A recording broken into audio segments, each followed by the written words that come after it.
It is 2 in the morning, and on the floor by your bed, your dog is asleep. Then the paws begin to paddle, slow at first, then faster, like it is running somewhere. The lips twitch, a small, muffled bark slips out into the dark room. You have seen it 100 times, and you smile, and you think what everyone thinks. It is chasing a rabbit. That is almost certainly wrong. What is happening in there is stranger than a rabbit, and far more personal. Because there's a very good chance that what your dog is dreaming about right now is you. And to understand how anyone could possibly know that, you have to start with a rat in a maze. In 2001, a neuroscientist named Matthew Wilson at MIT trained rats to run a circular track for a reward and recorded their brains while they did it. Running the track lit up a very specific signature of firing, a kind of neural fingerprint of that exact experience. Then he recorded the same rats while they slept, and the fingerprint came back. During the deepest dreaming sleep, the rats replayed the run, the same neurons firing in the same order, so faithfully that Wilson could read the pattern and tell you where on the track the rat was dreaming it was. They were reliving minutes of their day, he said, like watching a movie of what they had just done. The brain regions that handle sight lit up too, which means they were not just remembering the path, they were seeing it again. And the brain does not run that movie for fun. The replay is how a day gets saved, copied out of the scratch pad of the moment into something that lasts. So a sleeping animal is not idling, it is filing its life, which raises the real question, the one this whole video is built on. If your dog does this every single night, what is it choosing to keep? But replaying a pattern is not the same as living a dream. Maybe it is just data being shuffled in the dark with nobody home to watch. The answer to that came from an older and harder experiment. In the 1960s, the French sleep scientist Michel Jouvet was studying why the body goes limp when we dream. There's a switch deep in the brainstem that paralyzes you during dreaming sleep, and it is the only reason your dog twitches instead of sprinting across the room. In cats, Jouvet switched it off, and the sleeping cats stood up. Eyes glassed over, fully asleep, they stalked, they crouched, they pounced on prey that was not there, they bristled at enemies that did not exist. They were acting out their dreams, in full, like small sleepwalking hunters. The dream was not abstract. It was an experience vivid enough to move the body through it. The only thing keeping the dog on your floor from doing the very same is that one switch, holding it down. So dogs dream, and the dreams are real enough to walk around in. The next questions are how often and about what? For that, turn to Stanley Coren, a psychologist at the University of British Columbia who has spent decades inside the dog's mind. Coren found that a dog's dreaming seems to track its body size in an oddly tidy way. A small dog dreams often and briefly. A toy poodle might drop into a dream every 10 minutes, each one lasting less than a minute. A big dog dreams rarely and long.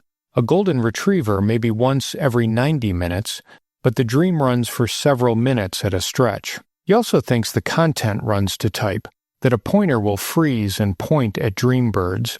A retriever will go and fetch.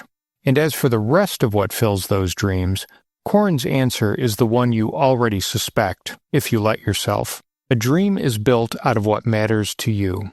In a dog's entire world, its food, its safety, its play, its whole daily rhythm is organized around a single face. So a dreaming dog, he says, is very probably dreaming about its owner, about you, your face, your smell, the sound of you coming home. And dreams are not fair. The brain does not replay a day evenly, minute for minute. A small knot of tissue called the amygdala tags the moments that carried a charge, the spikes of fear and joy and reward, and pushes those to the front of the line to be run again. It keeps what mattered. And for most dogs, almost nothing in a day matters more than you, which means it cuts both ways. If the good moments come back in the night, so do the bad ones. The paddling can curdle into a real whimper, a flinch, a low, frightened sound aimed at something only the dog can see, a nightmare playing out on your floor. It is the reason behind the oldest piece of dog advice there is, let a sleeping dog lie. Not because the dream is fake, but because it is real enough to be frightened inside, and a dog dragged out of one too fast can surface somewhere it does not know yet, still bracing against a threat that felt, half a second ago, completely real. Here's where it stops being only sweet and turns into something heavier, because the dream is not just a replay of you. It may be the moment you are made permanent. In Budapest, a team at Eötvös Loránd University, led by Enrico Kubini, has spent years recording the brains of sleeping dogs. They found that dogs, like us, fire off little bursts of electrical activity in their sleep called spindles, the brain's signature for moving a memory out of temporary holding and into permanent keeping.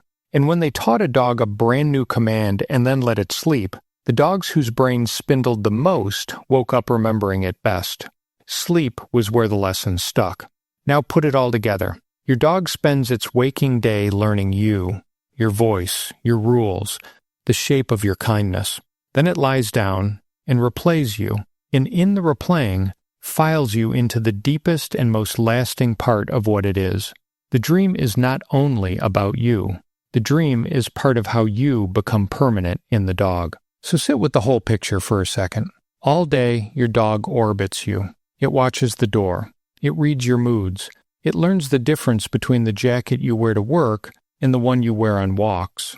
And it waits, through all of it, for the small rituals that make up its life with you. And then, when it finally lies down, and the eyes go still, and the paws begin to move, it does not leave you behind for the night. It carries you in there. It runs the day with you one more time, in the dark, and keeps it. And here is the part that should stay with you.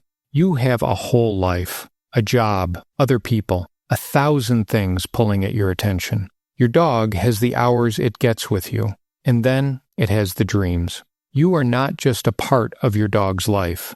Awake and asleep, you may be very close to the whole of it, the main character of nearly every story its brain knows how to tell. So the next time it is 2 a.m, and you hear that soft, muffled bark from the floor by your bed, and you watch the paws paddle at the empty air, do not picture a rabbit. There is no rabbit. There never really was. What is moving behind those closed eyes is the most important thing your dog has ever found. Run again, so it is never lost. We will never get to see it. We have no way in. But we finally know what it is almost certainly made of. It is the face leaning over the bed. It is yours.